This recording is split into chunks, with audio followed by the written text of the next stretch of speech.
Salutations les amis, il est bon d'être à nouveau réunis ensemble pour examiner ces sujets importants de la Bible. Aujourd'hui, nous allons examiner une question particulièrement importante. Quelle est la mission très importante que Dieu nous a confiée en tant que son Église à accomplir pendant ces temps de détresse et de tumulte ? Vous voyez, je crois que les adventistes du 7e jour ont été appelés à accomplir un travail très spécial. Élever le Christ et sa parole, sa justice, son message du sanctuaire, son message de santé, sa puissance salvatrice dans l'Évangile, son message des 3 anges et son retour. Nous devons témoigner de l'œuvre du Saint-Esprit en dirigeant les gens vers la croix du Christ et son intercession pour nous dans le lieu très saint du sanctuaire céleste, en ce moment même. Et nous devons le faire d'une manière très pratique et spirituelle, comme Jésus l'a fait, en touchant directement la vie des gens. Dans Luc, chapitre 4, à partir du verset 16, nous voyons Jésus en train d'adorer à la synagogue de Nazareth. On lui demande de lire les Écritures et on lui remet le rouleau d'Ésaïe. En ouvrant le livre, il lit à partir d'Ésaïe 61, le verset 1 et la première partie du verset 2 qui dit « L'Esprit du Seigneur, de l'Éternel est sur moi, parce que l'Éternel m'a consacré par onction pour annoncer de bonnes nouvelles aux pauvres.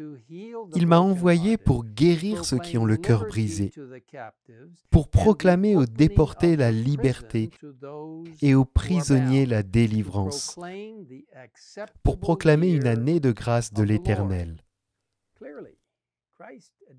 Il est clair que le Christ s'identifie comme loin, le Messie, et définit sa mission.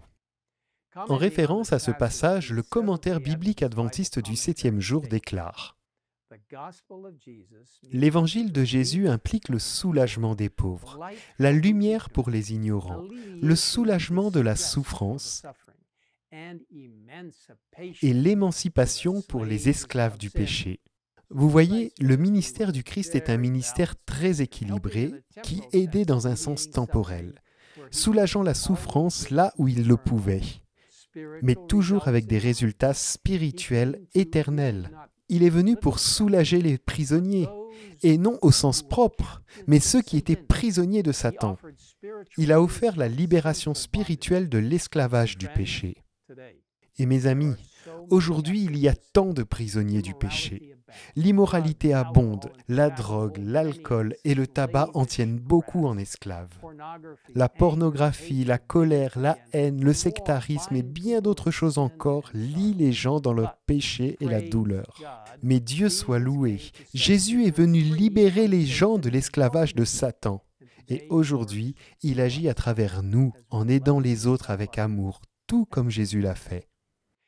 Le Christ est venu pour ouvrir les yeux, non seulement de ceux qui étaient physiquement aveugles, mais aussi de ceux qui étaient spirituellement aveugles.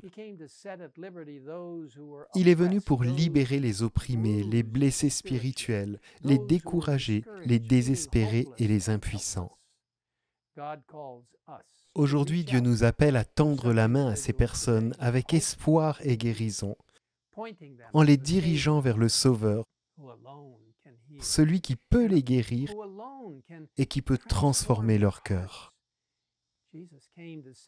Jésus est venu pour libérer les gens du lourd fardeau du péché et des restrictions rabbiniques oppressives qui ont souvent obscurci la véritable mission du Messie.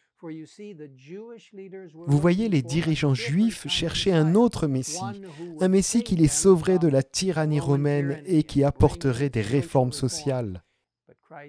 Mais Jésus a clairement déclaré « Mon royaume n'est pas de ce monde. Si mon royaume était de ce monde, mes serviteurs auraient combattu. »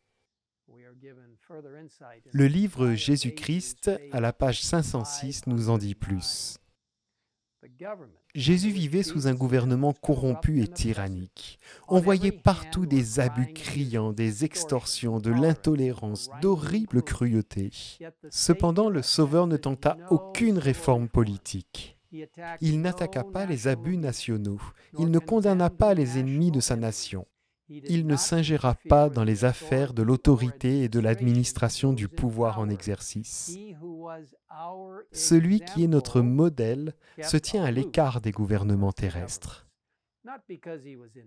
Non qu'il fût indifférent aux maux des hommes, mais parce que le remède ne résidait pas uniquement dans les mesures humaines et externes. Pour réussir, il convient d'atteindre les individus et de régénérer leur cœur.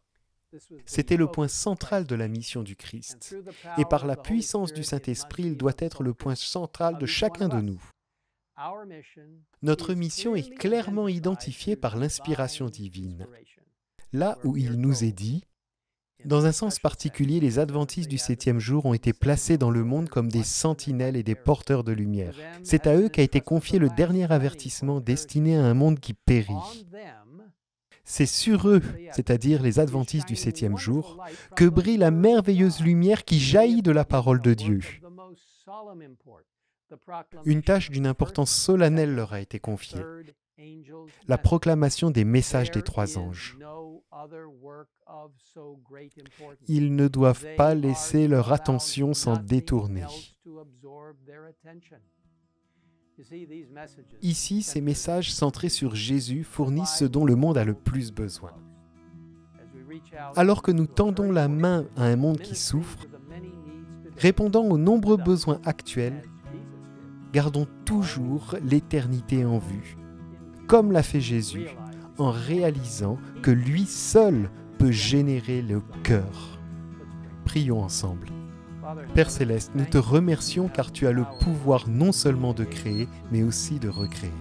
Nous te remercions pour avoir transformé les cœurs. Nous te remercions pour la capacité surnaturelle qui vient quand nous tombons simplement à genoux et permettons au Saint-Esprit de nous transformer de manière surnaturelle. Une véritable connexion avec toi. Seigneur, bénis chacun d'entre nous, alors que nous accomplissons ta mission d'atteindre les gens et de toucher leur vie physiquement, mentalement, socialement et spirituellement, tout comme Jésus a apporté le soulagement du péché et de l'oppression résultant de l'esclavage de Satan. Merci de nous écouter et d'espérer qu'un jour, bientôt, nous serons au ciel, où il n'y aura plus de difficultés et où tout sera parfait. Tout cela à travers la grâce du sang et au ministère de Jésus-Christ, sa justice sanctifiante. Nous te remercions de nous écouter, nous te le demandons au nom du Christ. Amen.